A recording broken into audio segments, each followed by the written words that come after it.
नमस्कार दोस्तों, स्वागत है आप लोगों का बिजनेट चैनल पर। दोस्तों, आप लोगों ने कई बार उद्यमिता और उद्यमी इन दोनों शब्दों को सुना होगा। दोस्तों, आखिर एक उद्यमी क्या होता है और एक उद्यमिता क्या होता है? दोस्तों, उद्यमी शब्द को फ्रेंच भाषा के एंटरप्रेन्योर से लिया गया है, जिसका एक साधारण सा अर्थ होता है आरंभ करना। जी हाँ दोस्तों, आप जो भी व्यापार या जिस भी प्रकार का व्यापार प्रारंभ करते हैं वह एक उद्यमी होता है। दोस्तों, एक उद्यमिता क्या होती है? दोस्तों, ये लाभ और स्थिरता के उद्देश्य से उद्यम को डिज़ाइन करने और उद्यम को स्थापित करने और चलाने की एक प्रक्रिया है। दोस्तों, जो लोग उद्यम को बनाते हैं उनमें एक व्यावसायिक उद्यम को व्यवस्थित करने और प्रबंधित करने की क्षमता व उससे जुड़े जोखिम लेने के साथ साथ लाभ कमाते हुए उसे विकसित करने की एक इच्छा होती है। दोस्तों, इसी को उद्यमिता कहते हैं। दोस्तों, अर्थशास्त्र के अनुसार अगर मैं कहूँ तो दोस्तों, भूमि, श्रम और प्राकृतिक संसाधनों और पूंजी के साथ उद्यमशीलता को संयुक्त रूप से लाभ कमाने के उद्देश्य से स्थापित किया जा सकता है। दोस्तों, अब मैं उद्यमिता के कुछ बुनियादी लक्षणों की बात करूँगा दोस्तों, जिसमें हम पहला पॉइंट जो उठाते हैं दोस्तों, उसका नाम है आर्थिक गतिविधि। दोस्तों, आर्थिक गतिविधि जो है उद्यमशीलता की एक आर्थिक गतिविधि, क्योंकि लाभ अर्जित करने और एक नए व्यापार को डिज़ाइन करने, लॉन्च करने, चलाने के लिए संसाधनों को सर्वोत्तम या संभव उपयोग करना ही उद्यमिता का पहला उद्देश्य होता है। दोस्तों, इसमें दूसरी बात आती है रचनात्मकता की। दोस्तों, उसमें नए विचारों को खोजना और उन्हें व्यवसाय में लागू करना शामिल करना।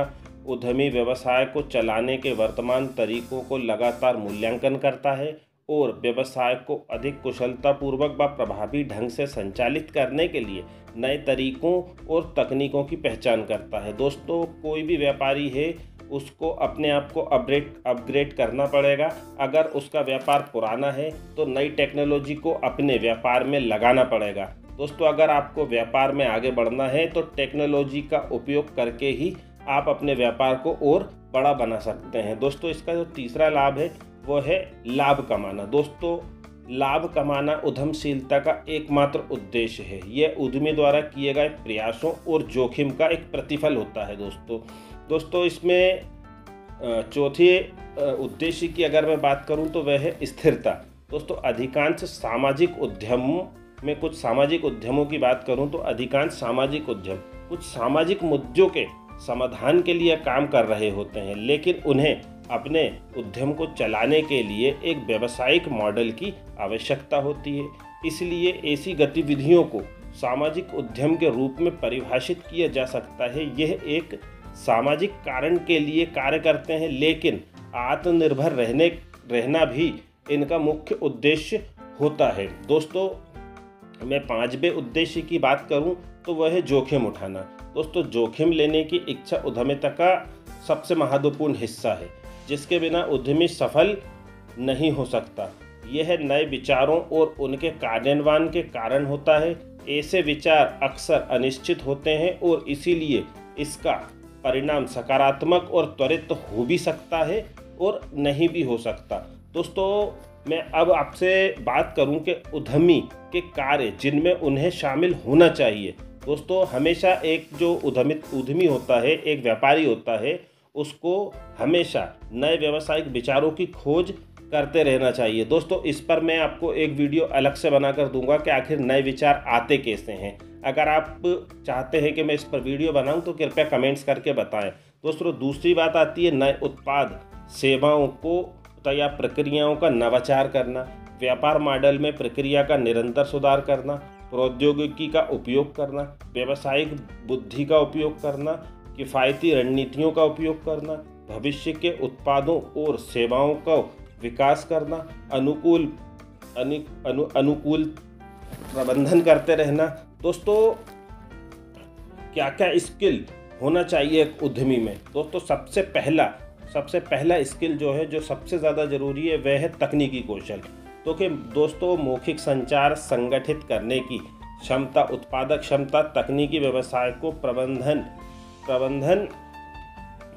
कोचिंग नेटवर्क बनाना, वातावरण की निगरानी, नए रुझानों को ढूंढने के लिए क्षमता प्रक्रिया का उपयोग करना, सक्रियता से सुनना और लेखांकन की समझ होना स्वयं में सक्षम होना चाहिए। दोस्तों दूसरी जो स्किल होना चाहिए वह है व्यवसायिक प्रबंधन का कौशल। दोस्तों पूर्वानुमान, योजना, बजट, निर्णय लेना, बातचीत, लक्ष्य निर्धारण करना, मानव संसाधन और मार्केटिंग, वित्त आदि का भी समझ होना चाहिए। दोस्तों तीसरा जो स्किल होना चाहिए वह है व्यक्तिगत कौशल।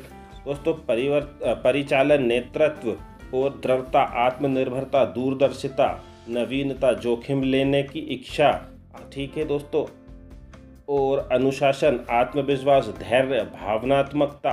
और दोस्तों भावनात्मक स्थिरता व्यापारी का एक हथियार होता है। दोस्तों अगर आप किसी के साथ भी भावनाओं में बह जाएंगे तो दोस्तों आप अपने व्यापार को बिल्कुल भी नहीं चला पाएंगे। इसीलिए एक व्यापारी को दोस्तों अपनी भावनाओं को हमेशा कंट्रोल करके ही रखना चाहिए।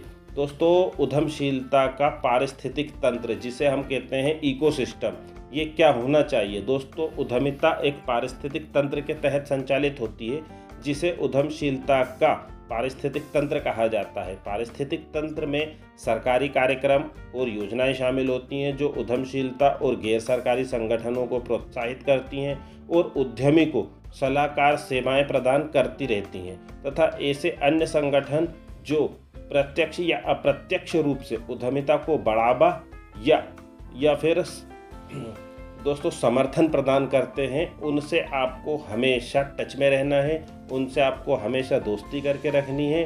दोस्तों आप मेरे चैनल पर पहली बार आए हैं तो कृपया कर सब्सक्राइब करें। हम उद्योग की पूरी जानकारी लेकर आए हैं। बिजनेस आपको गवर्नमेंट स्कीम से आपको उद्योग स्थापित करने से लेकर उद्योग के प्रकार और नए आइडिया कैसे सोचा जाता है, कैसे खोजा जाता है, व्यापार में कैसे स्थापित किया जाता है, उसकी सारी जानकारी दोस्तों देने जा रहा हूं। तो दोस्तों मेरे चैनल को लाइक करें, शेयर करें, सब्सक्राइब करें। धन्यवाद।